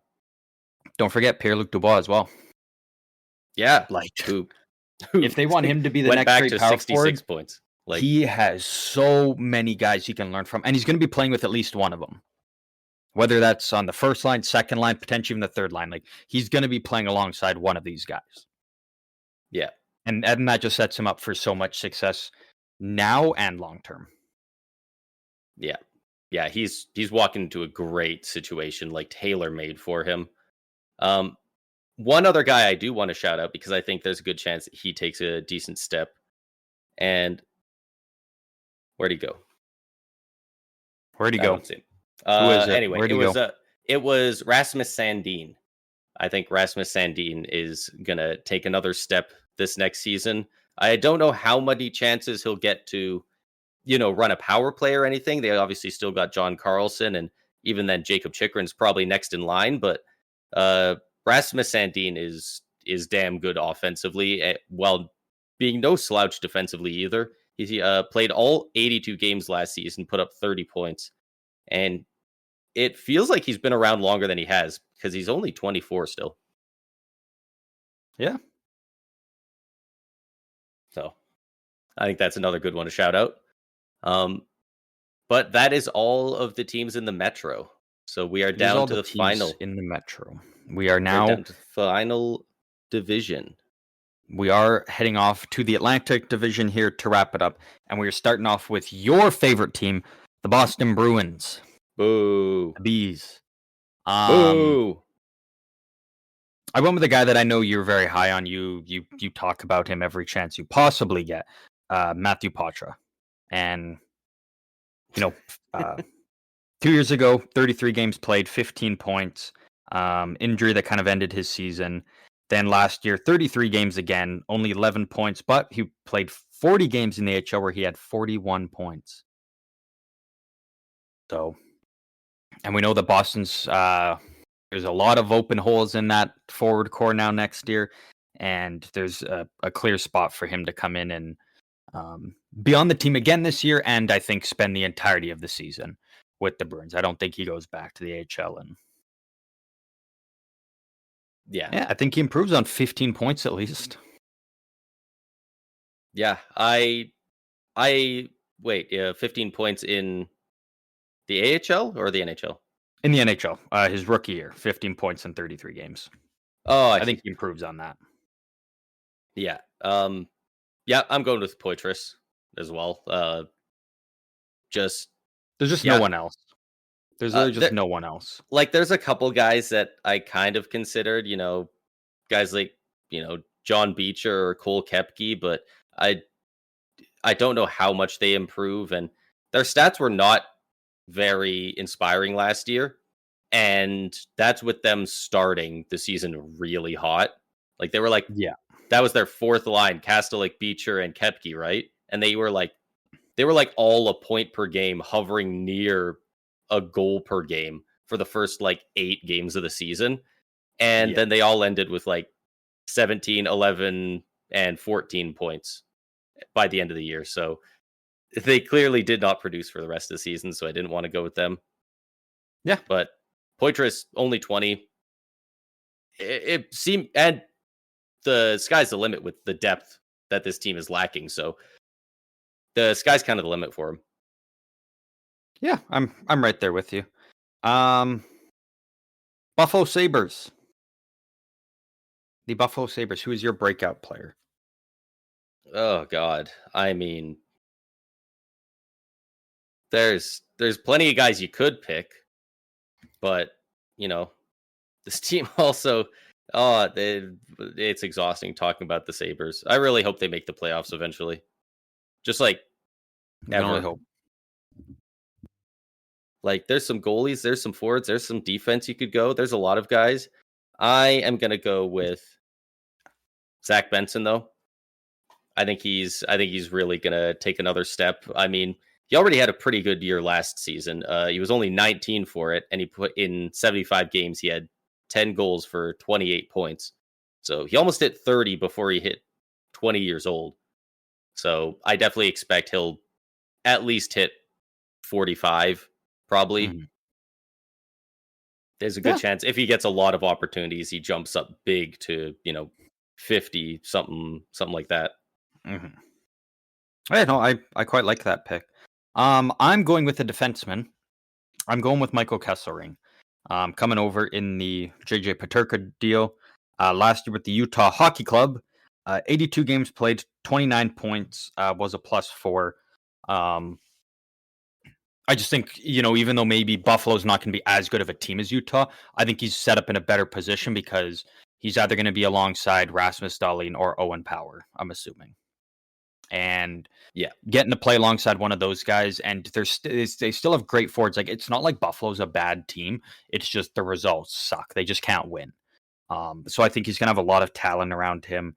And again, you're going to be alongside a great defenseman either way, especially if it's Rasmus Dahlin. Can definitely improve on that 29 points. And I think he's ready to come into Buffalo and be a core part of that blue line for the next 10 years. And I think it starts by him having a really solid breakout season this upcoming year. Yeah, I think that's a great one. I almost went with the other guy he was traded with, Josh Doan. I think there's a very good chance he takes a big step with the Sabres as well. And they got room for him. They got room to slot him into that forward core. A guy like Devin Levi, even, I almost wanted to go with. 23 years old. He only got in 9 games last season. Didn't have great results, but I mean, it's Buffalo. It's tough on Buffalo. It's not easy. It ain't easy. It's not easy. It's not easy being a goalie there.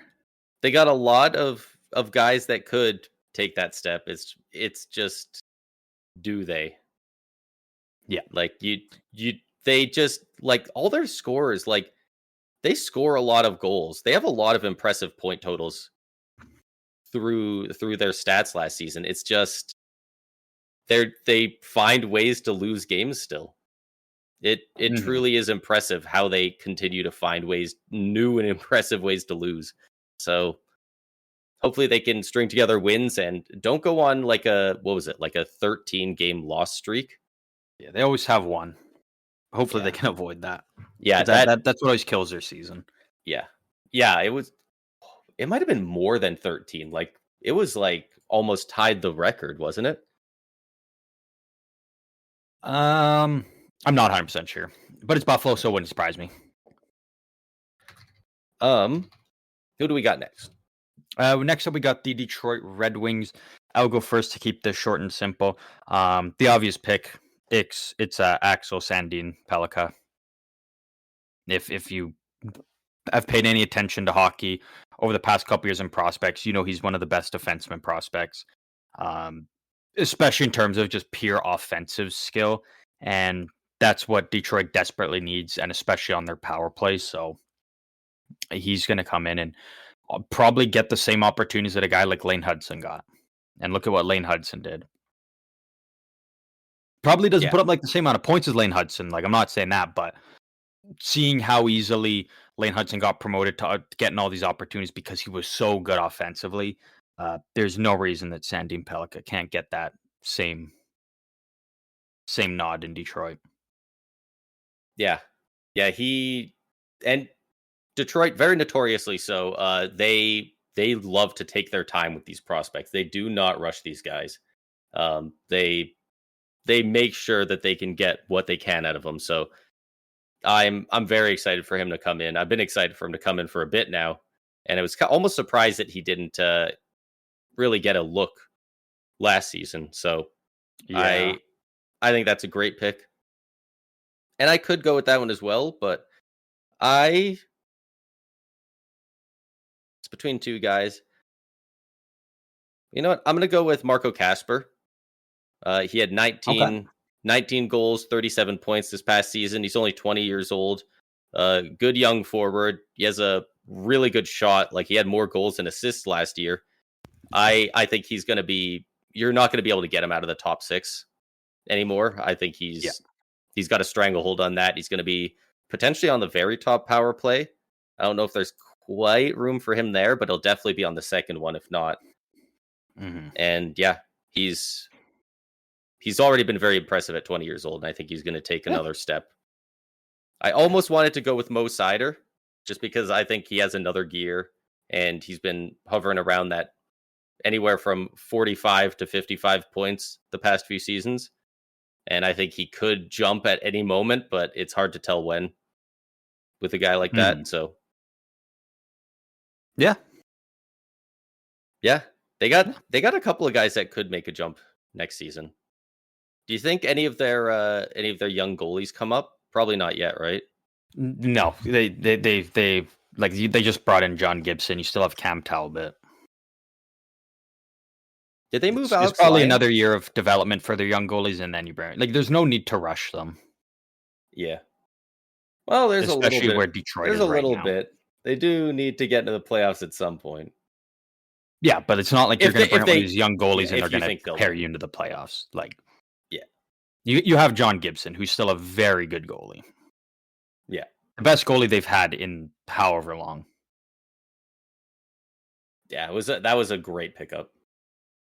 Like they, For cheap too. Next up we I got don't the why Edmonton? Why did you not? they don't have the cap space. Whatever. They have the cap Yeah, space to make it work. you gotta But find that room. good teams find ways. Good GMs find ways. Edmonton could not. Next up, we have the defending Stanley Cup champion Florida Panthers. This was a guy that we talked about in the last episode, and we're going to talk about him again. I'm going with Matthew Mackey Samoskevich. 31 points in 72 games. Didn't play much in the playoffs, but is coming back on a cheap 1-year deal where I think he's going to get a lot more opportunity. He's not going to be a guy that gets pulled out of the lineup come playoffs next year. And more than anything, fucking who else do you pick? They're running back like the same team minus some depth guys, and they just brought in some veterans to replace them like they did last year. So I went with the young guy on the team that is going to get a chance to be full-time and not come out of the lineup next year.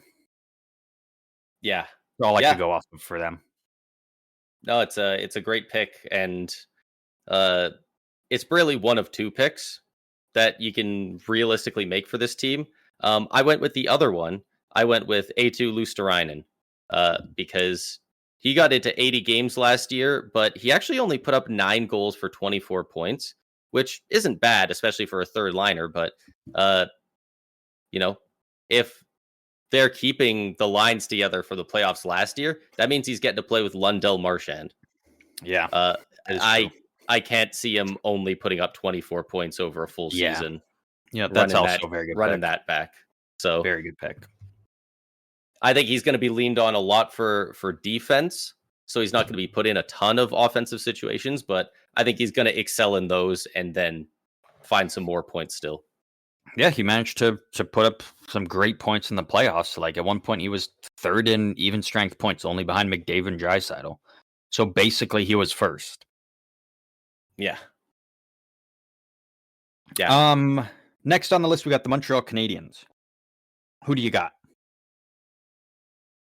You're a big Habs guy.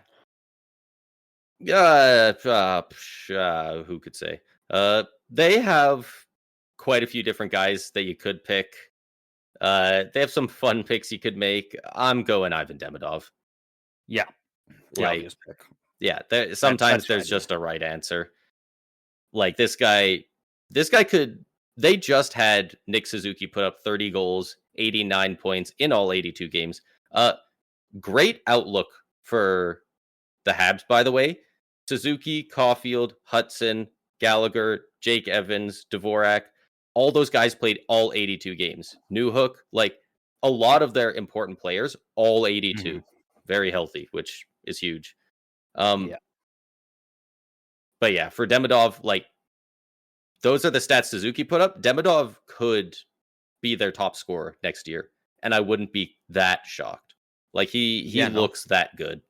He could legitimately come in first season and be one of those guys that just drops 90 points in his first year. I wouldn't exactly expect it, but I'm probably expecting 70. Yeah. Like he's gonna have the guys to play with him. We've already seen he's got the skill, and he translated his game to the NHL so easily.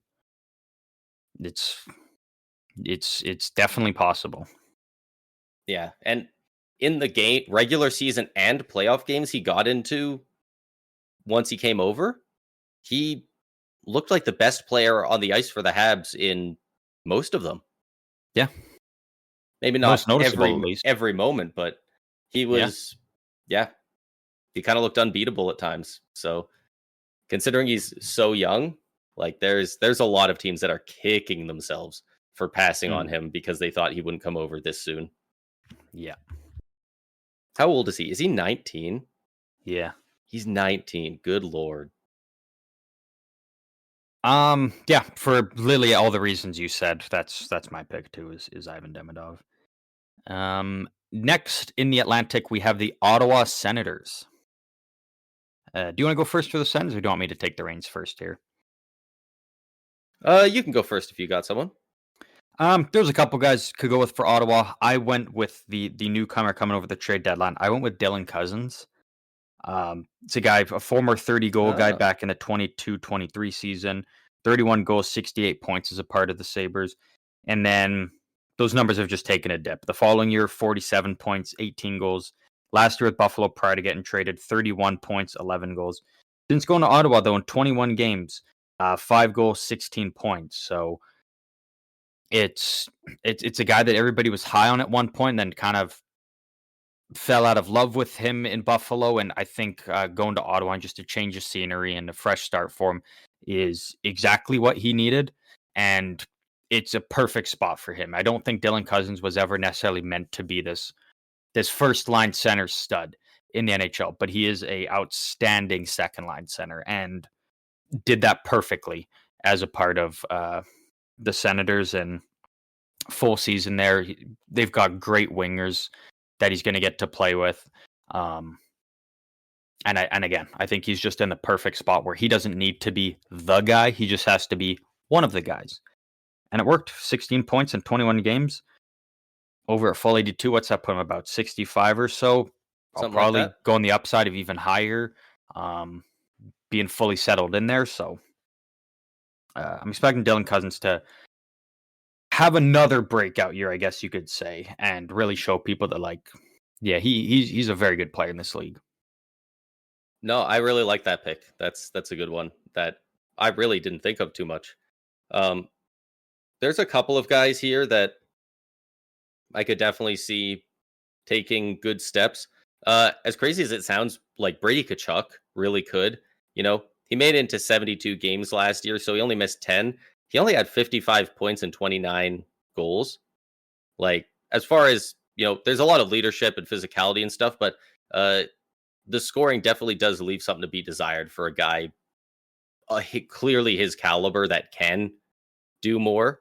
Um, I'm also was a bit tempted to go Jake Sanderson. He got into 80 games, 11 goals, 57 points, but I don't know how much higher the points get. I think they do get higher, but um, in the end, I'm going for a guy that definitely underperformed and is one of those guys that you get him near the trade deadline.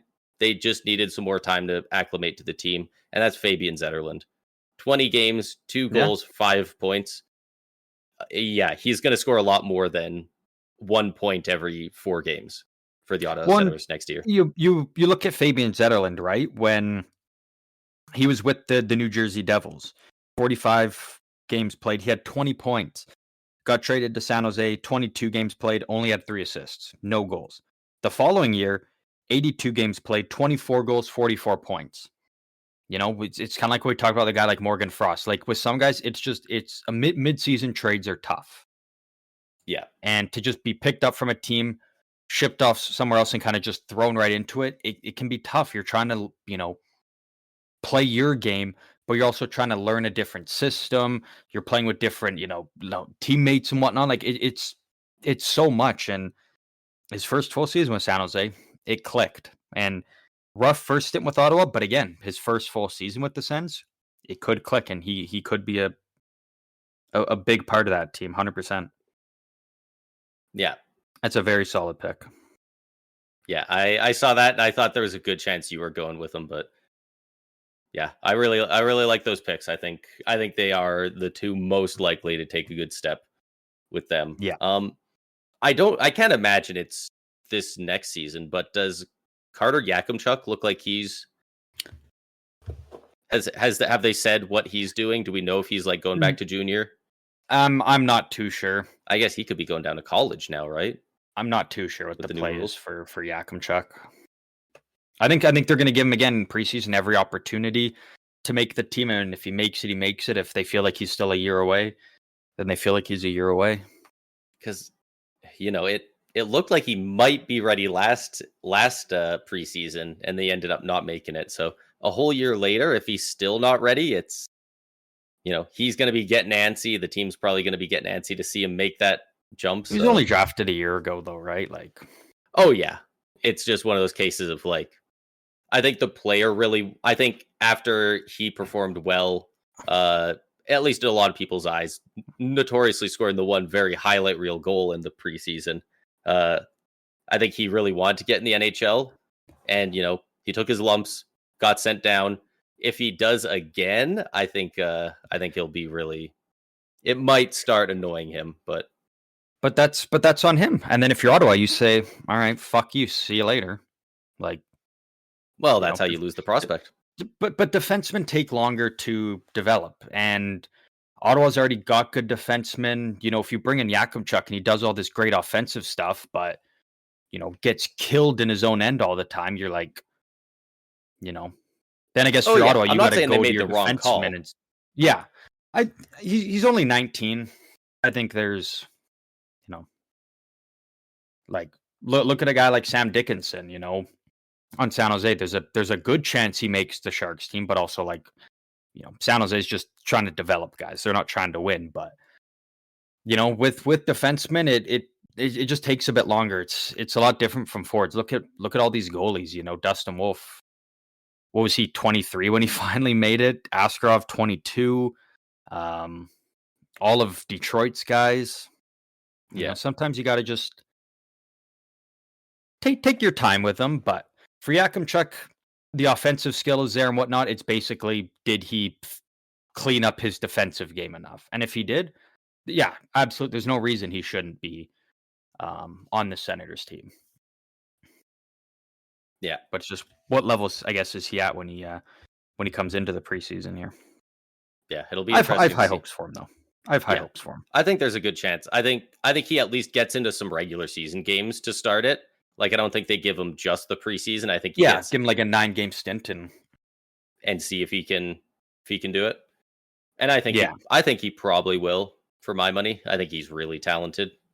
I think if he needs to, he'll shore up defensively and be like, see, I'm not a liability, to keep him around, and then he'll start once he's comfortably around league average for a defenseman defensively, then he'll start going off offensively. And that's all he has to be. He doesn't have to be a beast defensive. He just has to be at least average. Yeah, and then or let his offensive even just close to it, really. Be the talking point. Yeah. Next up, we have your Tampa Bay Lightning, so I will let you start us off here. There's a couple of picks you could definitely go for here. Honestly, if you want to go first, I've got a couple of guys. If you want to take one, and I'll take another.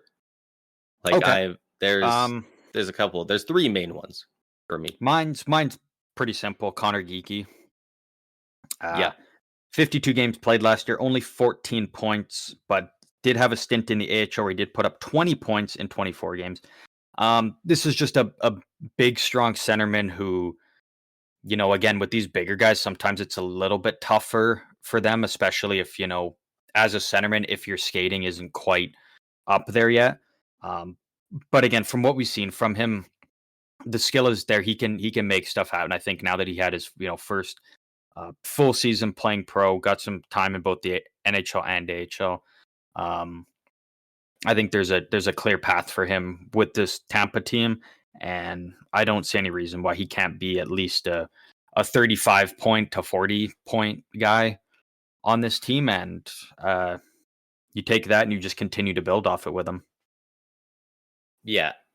Connor Geekie, I fully expect he's going to be for sure in the NHL full time next season. And they even brought him in the playoffs and was one of their better players in the games he got in there. I definitely think that's a great one. I'm going to go with JJ Moser, who played only 2 more games in Geekie last year, 54. He had 2 goals for 14 points. He looked genuinely elite. Not like he's getting better, like actually already there elite for the first half of last season.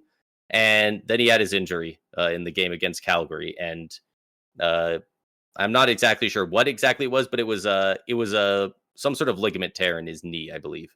And he did not look the same after he came back. I'm expecting he's now at a full season acclimate with the team. He's going to have the offseason to recover from that, hopefully train a little bit, and I think he is going to be a bona fide top 4 guy when he comes back. And I think he's there's a very good chance he's the second best defenseman on the Lightning this next season. Mm. Yeah.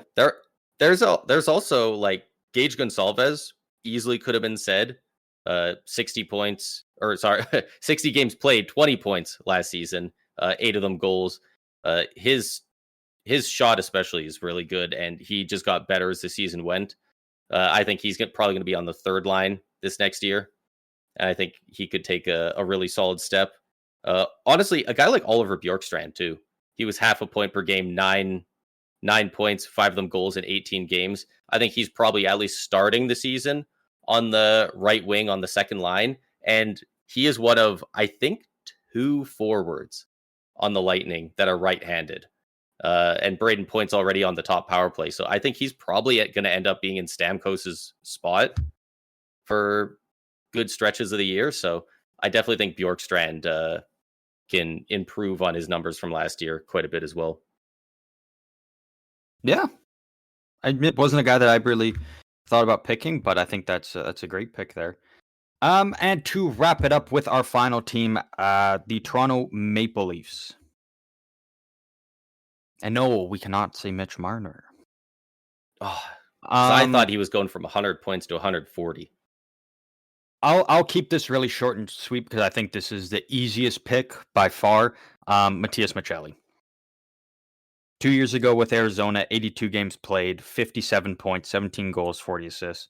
Kind of lost his role when the team moved over to Utah, and a lot of their youth started to come up and take over. I think he's going to get a great chance to play in that top 6, and you're either alongside a guy like John Tavares, Austin Matthews, or you're playing with a guy like William Nylander. This is a guy that put up 40 assists on a bad Utah or Arizona team at the time.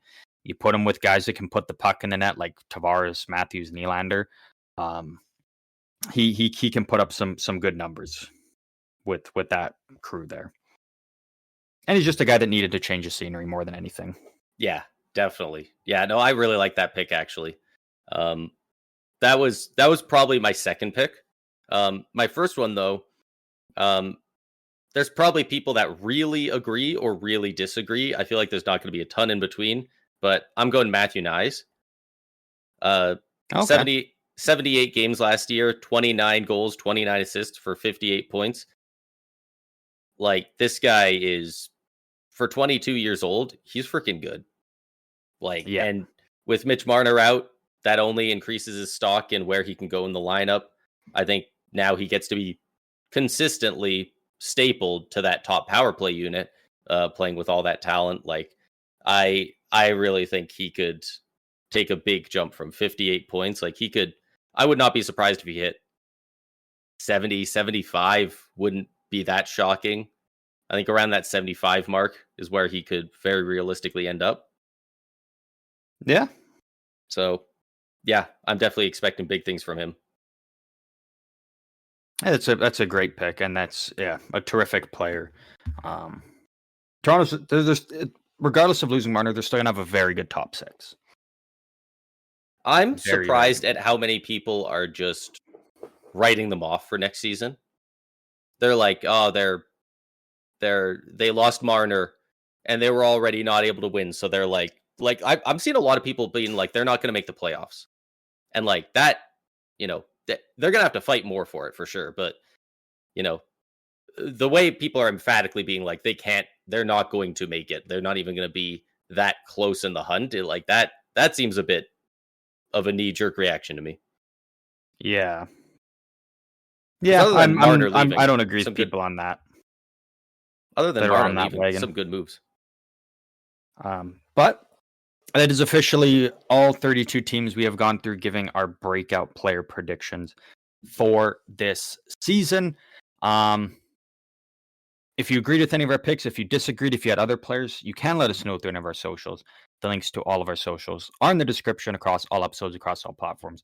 Braden, it was a long marathon here. This was a fun idea by you. You came up with this idea as we continue on through the off-season blues here.